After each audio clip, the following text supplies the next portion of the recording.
Et bonjour et bienvenue sur ma page du forum Hackintosh Montréal France et bienvenue aussi sur YouTube. Et aujourd'hui j'aimerais vous montrer cette machine. Alors cette machine j'ai totalement changé de boîtier parce que l'ancien boîtier que j'avais, le NZXT, le boîtier noir que j'avais, il faisait un boucan pas possible, il faisait un bruit comme si c'était un moteur diesel.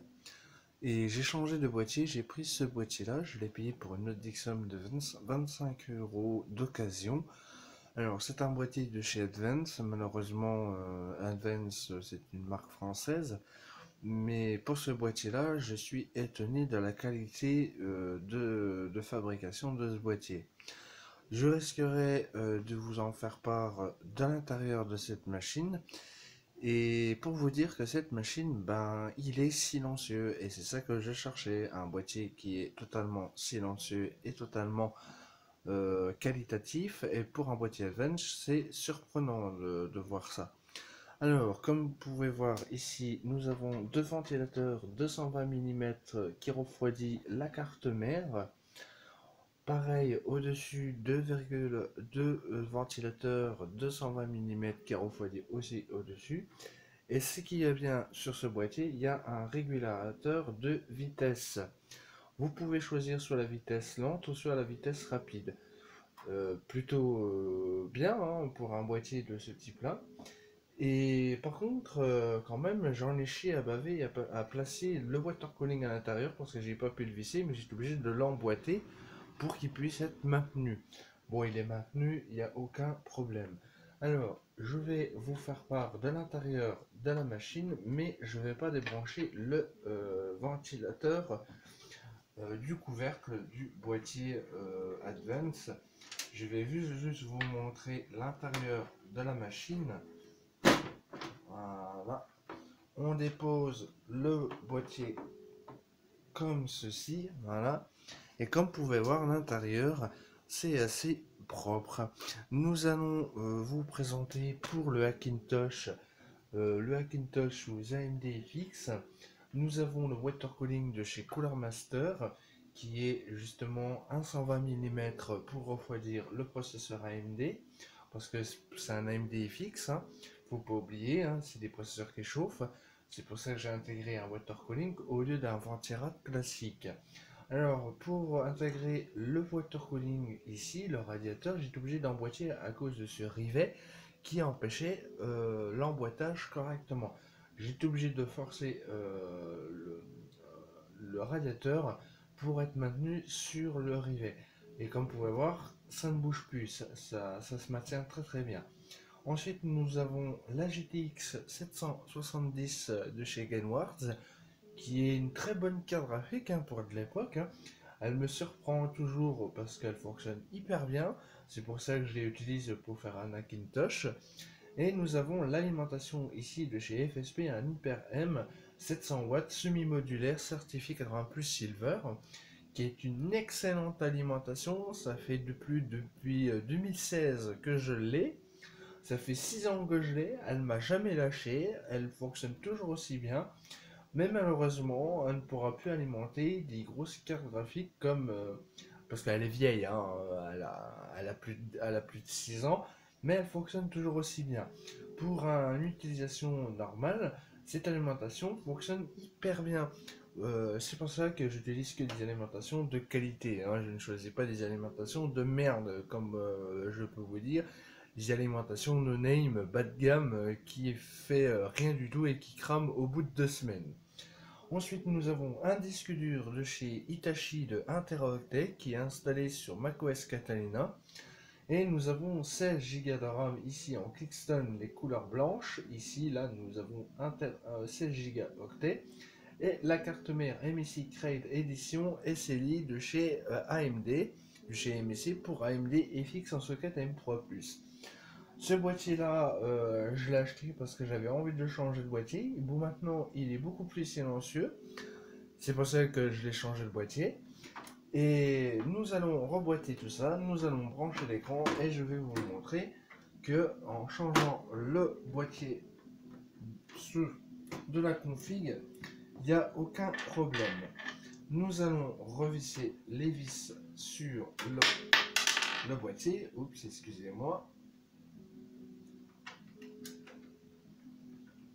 Voilà, nous allons revisser les vis comme ceci.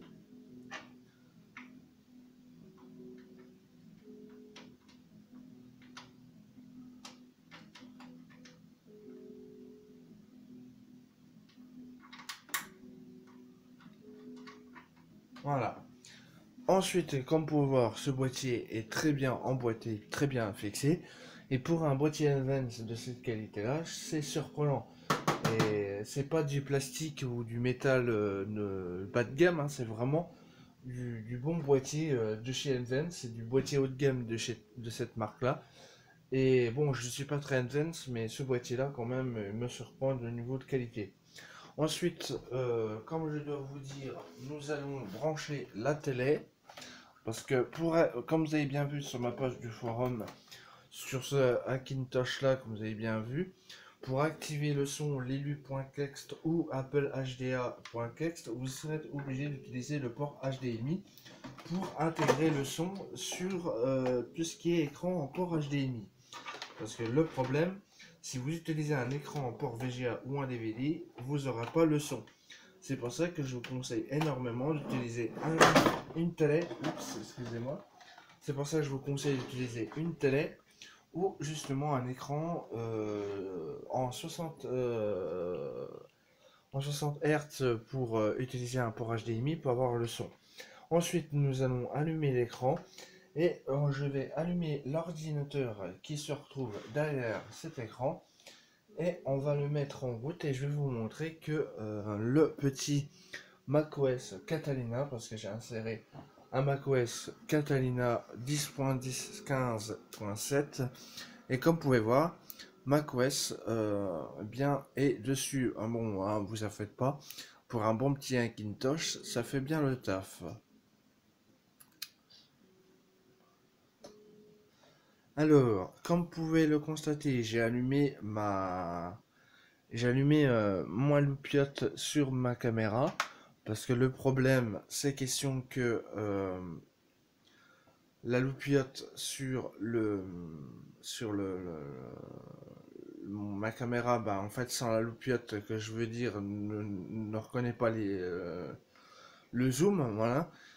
Et comme vous pouvez voir, bon, ça va durer quelques petites minutes, c'est tout à fait normal, c'est un HDD, c'est pas un SSD. Ce serait un SSD, ça booterait beaucoup mieux, mais vu que c'est un HDD, ça prend plus de temps. Ensuite, pour le système là, en fait, j'ai été obligé de le configurer pour avoir totalement le système à jour. Mais Catalina, franchement, est vraiment bien hein, comme macOS. Hein. Vous pouvez l'utiliser jusqu'en 2026, je crois, parce qu'Apple va arrêter les maintenances et les correctifs de macOS Catalina en 2026, je crois. Mais vous pouvez encore utiliser macOS Catalina sur un PC aujourd'hui. Hein. Il n'y a aucun problème. Hein. Tous les pilotes sont à jour. Même Big Sur est à jour. Mais par contre, je ne vous conseille pas d'utiliser Monterey pour l'instant parce que Monterey est en un test bêta 1.3. C'est tout à fait normal que Monterey bug ou il y a des problèmes de stabilité.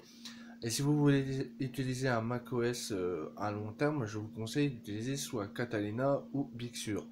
C'est les deux systèmes-là que je vous conseille à utiliser le plus souvent. Mais si vous voulez tester Monterey sur un ordinateur récent, faisez-le pour une expérience. Ne le faisez pas pour une utilisation à long terme. Parce que Monterey, ils vont bientôt sortir une nouvelle mage du système une nouvelle version et soyez attentifs à ce que Apple vont sortir sur le patch correctif de Monterey. Bref, on n'est pas parlé pour Monterey, on est parlé pour cet ordinateur là. Comme vous pouvez voir, il est vachement plus silencieux parce que l'ancien, laisse tomber, il faisait beaucoup plus de bruit. Hein. Quand je l'allumais, ça faisait un bruit d'un moteur diesel d'une vieille bagnole. Bon, moi ça me saoule avec des machines qui font trop de bruit. Moi, je cherche du silence et de la performance. Et on attend que ça se termine. Et comme vous pouvez le voir, ça boot parfaitement bien. le macOS Catalina va booter sur cet écran là, hein. Vous attendez que ça se finisse de synchroniser et en même temps vous attendez que le disque démarre et dans quelques petites secondes le disque va démarrer sur le système macOS Catalina. Alors, vu que sur ma page de forum ça vous plaît énormément sur ce que je fais sur mon travail, je vois que sur le Dell Optiplex, quand vous avez vu le macOS Catalina dessus, vous vous avez demandé mais comment j'ai fait ça. En fait, c'est un petit secret. Ah, je vais pas vous le dire, c'est un petit secret. Mais partager mon travail et mon contenu, voir que ça vous plaît. Je vois que vous regardez tout le temps. Et si vous êtes sur YouTube, n'hésitez pas à aller sur le coin de ma vignette, de ma bannière YouTube. Si vous voyez pas le logo Apple Hackintosh Montréal France, ça juste à côté du Crabe Info, le petit logo bleu. C'est juste à côté, vous pouvez vous y rendre. Voilà. Et sur ma page du forum, merci à vous de regarder ce que je fais, ça me fait vraiment plaisir. Ça me touche énormément et ça me fait vachement plaisir que vous recherchez des choses uniques ce que je fais parce que je ne fais pas des Hackintosh récents. Je fais tout à fait différemment. J'installe sur des vieilles machines sur un système récent. Voilà. Maintenant, vu que macOS est fini de synchroniser et de booter, je vais rendre sur le macOS Catalina. Alors, si vous avez une résolution merdique sur une télé en port HDMI, c'est très simple. Vous allez faire en sorte d'aller dans les préférences système de Apple. Vous allez vous rendre ici et vous allez faire dans moniteur et vous décochez la cage plein écran. Voilà.